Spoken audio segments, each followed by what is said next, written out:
I'm Tommy D. He's John Wasserman. This is Rapid Fire. Let's talk NBA Summer League. Now, Villanova's had a history of pretty good guards in the NBA. Randy Foye, Kyle Lowry, to name a few. Haven't had much to talk about in terms of their backcourt until a good Summer League session here from Malik Wayans, who got himself a camp invite for the 76ers. He finished second in the Orlando League and assists at 6 a game, second in steals. The Summer League was more fitting for his style of play, a more open, up-tempo style, which I think is what Philadelphia, a more half-court team, is going to want from Wayans to come in, kind of push the tempo off the bench, provide a little spark to that backcourt. I thought this guy was the best, most improved player in college basketball last year, all around. John Henson from North Carolina really did a great job here this summer. And he was the biggest surprise in terms of offensive production during the summer. Averaged 18 a game. To put that in perspective, he only scored 20 points 4 times in 2 years in North Carolina. He showed a nice touch inside, a nice mid-range game. He's got that 7'5" wingspan and 9'4" standing reach.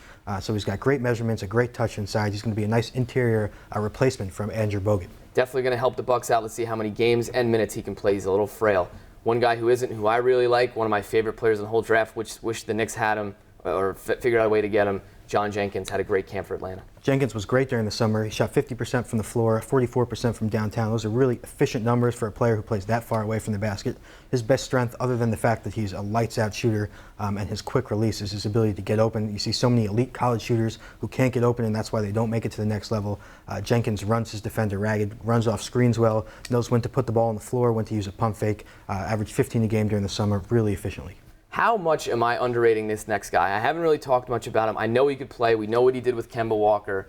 Jeremy Lamb is a really, really talented player and somebody who I, for whatever reason, don't talk about him. A lot of people don't talk about him either. You are about to talk about him. Lamb is the most dynamic perimeter scorer in that draft class, and what I mean by that is he can beat you so many ways from 27 feet away from the basket. He could take his defender north-south, attacking the rim and exploding towards that basket, getting to the line. He could shake him east and west and pull up in the mid-range or from downtown, or he could play as a spot-up threat off the ball and has got great rhythm and catch-and-shoot opportunities. He could really beat his defender so many ways from the perimeter. He's a true scoring guard.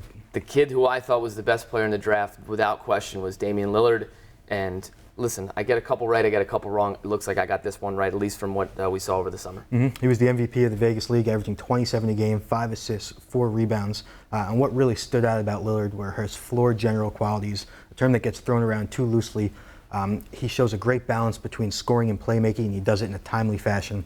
Knows when to distribute, when to score. He can do both efficiently. That's his makeup. He's going to be an all-star within the next 5 years. He's number one, and I agree with you for the fact that he does both incredibly well. He can score when he needs to, and he can facilitate when he needs to. What do you see from him in terms of numbers? Is he a guy who can play 30-plus minutes, maybe 35 minutes, and get you 15 and maybe 6 or 7 as a rookie? You're going to have the turnovers, I get that, but what do you see his numbers projecting first year? Well, Portland took him to be that guy, and he's going to be that guy. He's going to fill in for Felton. Felton was a bad fit there. They lost Jamal Crawford. He's going to have a ton of freedom in that Portland offense, and he's talented enough. He's mature enough. I spoke to him the day before the draft, and what I got out from him was he was mature and poised. He didn't seem like a kid coming out of college, more like a man going into a new profession. So I really think he understands it. I think he's really going to thrive at this level, and he's going to put up numbers right away. John, great stuff. Great to see you. I'm Tommy D. That was Rapid Fire. See you next time.